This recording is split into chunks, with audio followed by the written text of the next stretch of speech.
Et bonjour à tous, c'est Debido-san. Aujourd'hui on se retrouve pour un petit tuto Fusion 360 sur la conception d'un objet 3D. Nous approchons de la période des fêtes de fin d'année. Nous allons voir comment réaliser en 3D un bonnet de lutin de Noël. Allez, sans plus tarder, entrons dans le vif du sujet. Alors pour ce projet, si vous souhaitez porter ce bonnet, je vous conseille de prendre votre tour de tête. Alors en ce qui me concerne, j'ai 53 cm, oui j'ai une grosse tête avec beaucoup de bordel dedans. Alors dans un premier temps, nous allons nous rendre dans l'onglet Surfacique et sélectionner Créer une forme avec l'outil Maillage.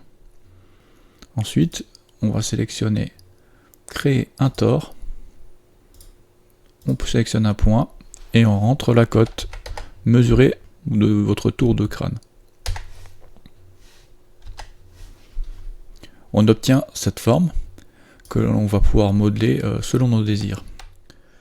Donc à partir de cette forme, vous pouvez aller dans Modifier, modifier la forme, vous sélectionnez la face que vous souhaitez modifier, puis vous la tirez, vous la déplacez, vous lui donnez un aspect qui vous convient.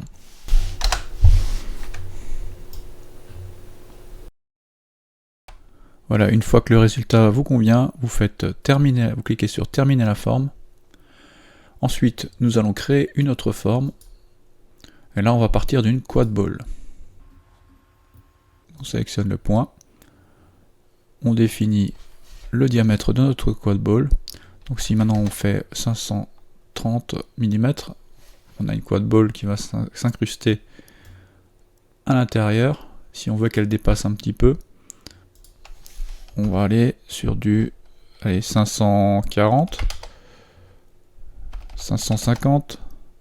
C'est un petit peu au feeling, hein, on travaille là sur cet exemple, mais ça va très bien aussi comme ça. Donc, je valide. Ensuite, nous allons déformer notre quad ball, donc toujours avec modifier la forme. On va sélectionner les faces que l'on souhaite travailler. Donc là, je vais directement en sélectionner 4. Et ensuite, je vais les étirer.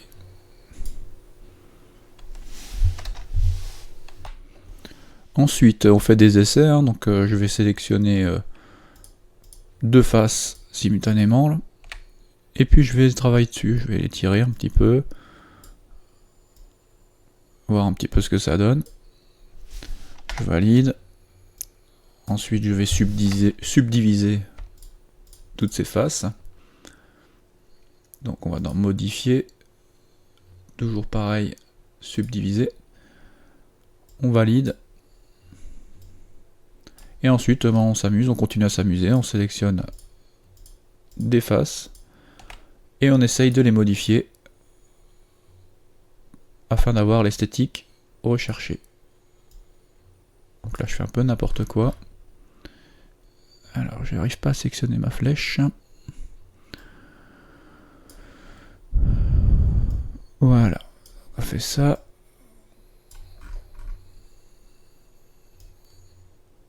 On voit un petit peu l'idée, hein.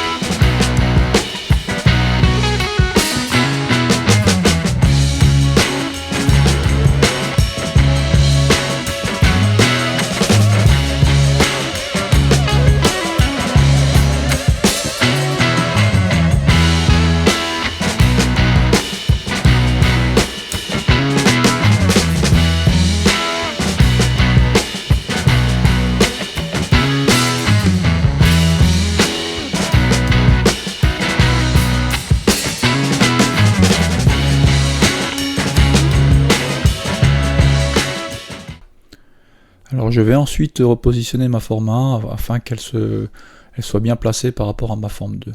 Donc là, en l'occurrence, c'est juste une histoire de rotation. Donc on fait toujours un petit peu au jugé.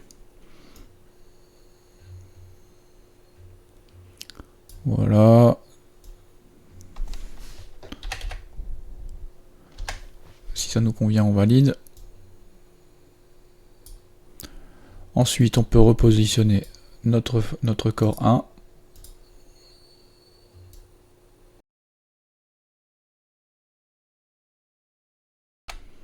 Alors oui, mon bonnet il ressemble plus à une tête d'alien, mais c'est pas grave, hein, il me plaît comme ça. Donc là, vous remarquerez que j'ai un petit peu modifié l'anneau inférieur. Je lui ai rajouté un coefficient de 1,2 afin de le voir bien ressortir tout autour du bonnet. Après, il faut quand même le repositionner, mais voilà, le résultat me convient. On va passer à la suite. Alors pour la suite, nous allons créer simplement un plan de décalage. Alors par rapport à notre plan XY. On va zoomer un petit peu. Repositionner notre forme. Vous voyez, le plan il est là. Et l'idée c'est de le décaler afin qu'il vienne vraiment quasiment à fleur là de la partie basse. Donc on va ajuster ça toujours pareil un petit peu au feeling. Donc je vais le mettre à 48, moins 48 mm. Ensuite, ce qu'on va faire, c'est utiliser l'outil scinder le corps. Là, on va sélectionner nos deux corps. On va sélectionner notre outil de scission, qui est notre plan de décalage que l'on vient de créer. Donc comme on ne le voit pas, on peut masquer les corps. On sélectionne notre plan. Alors ça nous donnerait quelque chose qui coupe de cette façon-là. Donc on va faire un essai, on valide. Donc là on va se retrouver avec des corps supplémentaires qui ont été créés. Donc on va le retirer pour voir ce que ça donne. On a encore un petit reste ici qu'on va retirer également. Et on obtient quelque chose comme ça. Donc à partir de là, vous l'avez deviné, il ne nous reste plus qu'à fusionner nos deux formes et vider l'intérieur de manière à ce que notre petit crâne plein d'idées puisse rentrer dedans. Et le bonnet sera prêt. Donc ce qu'on va faire un petit peu pour y vider, on va bricoler. Donc on va sélectionner cette face, on va faire esquisse, ligne. On va sélectionner le centre, l'outil cercle, le centre. On crée un cercle, on fait terminer l'esquisse, on sélectionne la surface, on fait E comme extrusion, et on évite au maximum. Donc là on voit bien que ça va poser un problème, donc on va éviter de moins 45 mm. Ça nous donne quelque chose comme ça. Ensuite je crée une sphère que je vais ajuster à la taille et à la position qui me permettra d'évider la manière souhaitée. Donc le but c'est que ce soit légèrement arrondi à l'intérieur. Et ensuite ce que je vais faire, c'est que je vais combiner donc en utilisant ce corps, et comme armature je vais sélectionner la partie sphère. Et je n'oublie pas de changer le type d'opération puisque j'étais sur joindre. Là on va faire couper. Je valide. Et on regarde le résultat tout de suite. Voilà, on a quelque chose comme ça. Donc là maintenant il suffit de rajouter des petites fixations sur les côtés si on veut mettre un élastique pour que ça tienne, ou simplement si on souhaite utiliser ce bonnet comme objet de décoration. Alors je vais rajouter encore un petit pompon à l'arrière. Donc pour cela je sélectionne créer sphère. Sur le plan ma sphère, je l'étire pour avoir la dimension souhaitée. Je valide.